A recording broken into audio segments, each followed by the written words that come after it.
ചേച്ചി എന്റെ പൈസ മോനെ ഞങ്ങൾ ഇന്നലെ ഡിസ്ചാർജ് ആയിട്ട് ഹോസ്പിറ്റലിൽ നിന്ന് വന്നത്. അതെനിക്കൊന്നും അറിയണ്ട, എനിക്ക് എന്റെ പൈസ കിട്ടണം. ഒരാഴ്ചക്കുള്ളിൽ തരാം, ഒരാഴ്ച സമയം കൊടുത്താ ഒരാഴ്ചക്കുള്ളിൽ പൈസ ഞങ്ങൾ തീർച്ചയായിട്ടും തന്നു തീർക്കും. എനിക്ക് പൈസ വേണം, പൈസ വേണം, എനിക്ക് ഒന്നും അറിയണ്ട. പൈസ തരും മോനെ. ജോലിക്ക് പോയേ ഇല്ലായിരുന്നു, കൊച്ചു ഹോസ്പിറ്റലിൽ അഡ്മിറ്റ് ആയതുകൊണ്ട്. നാളെ അതെനിക്കൊന്നും അറിയണ്ട. ഞാൻ 2 ദിവസം സമയം തരാം, അതിനുള്ളിൽ എനിക്ക് പൈസ കിട്ടണം.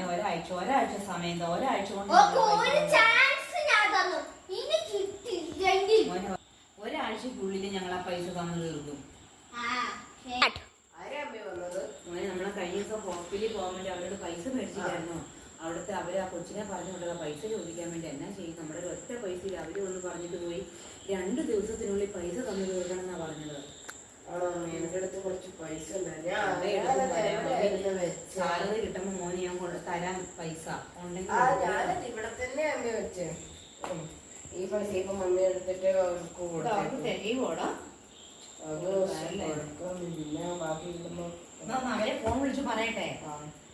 ഹലോ, ആ മോനെ പൈസ റെഡി ആയിട്ടുണ്ട് കേട്ടോ, പോരെ പൈസ തന്നേക്കാം കേട്ടോ.